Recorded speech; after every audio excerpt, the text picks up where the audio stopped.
உங்கள் தங்க நகை விற்று உடனடி பணம் பெற மேக்ஸ் கோல்ட் கால் 04445454545.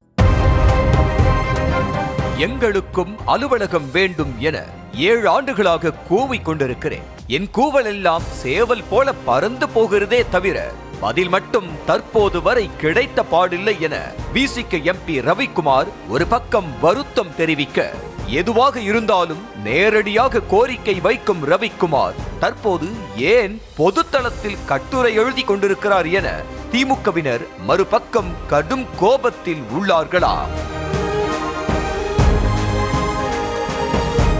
கடந்த 2019 ஆண்டு மக்களவைக்கு தேர்ந்தெடுக்கப்பட்டதுமே எம்பிக்களுக்கு அண்டை மாநிலங்களைப் போல அலுவலகம் உள்ளிட்ட வசதிகளை செய்து தருமாறு கோரிக்கை வைத்ததாக தனது சமூக வலைதள பக்கத்தில் கூறியுள்ள விசிக எம்பி ரவிக்குமார், ஆட்சி மாற்றம் நடந்த பிறகு திமுக அரசிடமும் கோரிக்கை வைத்ததாகவும், விசிக தலைவர் திருமாவளவனால் தமிழக முதல்வரிடம் எழுத்துப்பூர்வமாக கோரிக்கை வைக்கப்பட்டது என்றும், அந்த கோரிக்கை அரசின் பரிசீலனையில் இருப்பதாக தெரிவிக்கப்பட்டதாகவும் கூறியுள்ளார்.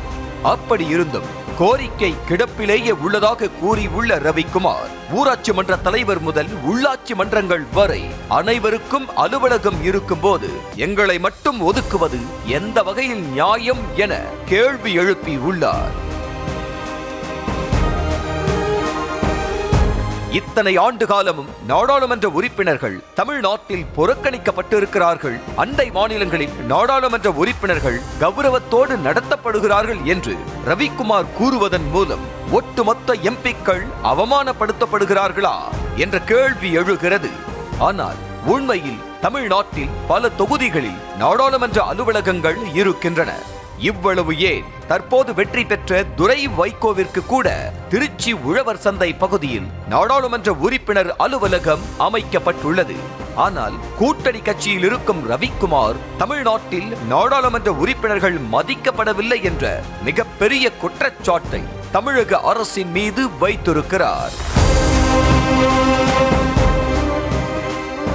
பல்வேறு தனிப்பட்ட கோரிக்கைகளுக்காக அறிவாலயத்தில் முதலமைச்சரை சந்திப்பது, தலைமைச் செயலரை தலைமை செயலகத்தில் சந்திப்பது என தனது கோரிக்கையை நேரிலேயே வைக்கும் ரவிக்குமார், விழுப்புரத்தில் தங்களுக்கும் அலுவலகம் வேண்டும் என நேரடியாக கேட்காமல் சமூக வலைத்தளத்தில் கோரிக்கையை வைப்பது ஏன் எனவும் தமிழக அரசின் மீதும் முதலமைச்சர் மீதும் நேரடியாக குற்றம் சாட்ட முடியாமல் சுற்றி வளைத்து சமூக வலைத்தளத்தில் குற்றம் சாட்டி உள்ளாரா என்ற கேள்வி எழுகிறது.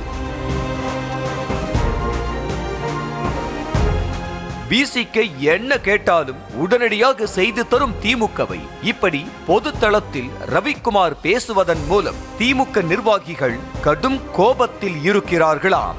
மேலும் பொதுவெளியில் முதலமைச்சரை விமர்சிப்பதன் மூலம் ரவிக்குமார் கூட்டணியில் குழப்பம் ஏற்படுத்துகிறாரா? ரவிக்குமாரை வெற்றி பெற வைத்ததே திமுக தான், அது மறந்து போய்விட்டதா என்றும் கேள்வி எழுப்பி வருகிறார்கள்.